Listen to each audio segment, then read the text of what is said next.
ఈ ముల్లంకాయలతో వంకాయ కుర్మా వంకాయ కర్రీ చేస్తాం కదా, అలా కాకుండా రోటి పచ్చడి తయారు చేసుకుందాం, చాలా టేస్టీగా ఉంటుంది. దీనికోసం ముందుగా మనం పచ్చిమిర్చి, కరివేపాకు, ధనియాలు, కొత్తిమీర, వెల్లుల్లి, జీలకర్ర ఇవన్నిటిని ఫ్రై చేసి పెట్టుకుందాం.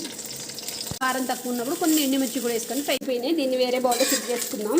కట్ చేసుకున్న వంకాయ ముక్కలు కూడా వేసి ఫ్రై చేసుకుందాం. దంచుకుంటే రోడ్డుతో చేసిన పచ్చడి చాలా టేస్టీగా ఉంటాయి. ఇలా ఎన్ని ఆయిల్ వస్తాయి ఇలా అంతా దంచి తీసుకుందాం. ఫ్రై చేసుకున్న వంకాయ ముక్కలు కూడా వేసి కొన్నిగా వేసి దంచుకుందాం.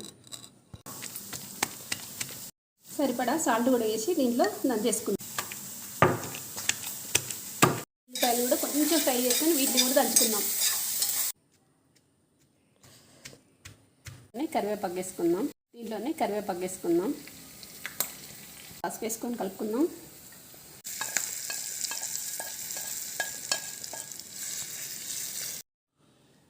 ఈ రోటి పచ్చడి కనుక అన్నం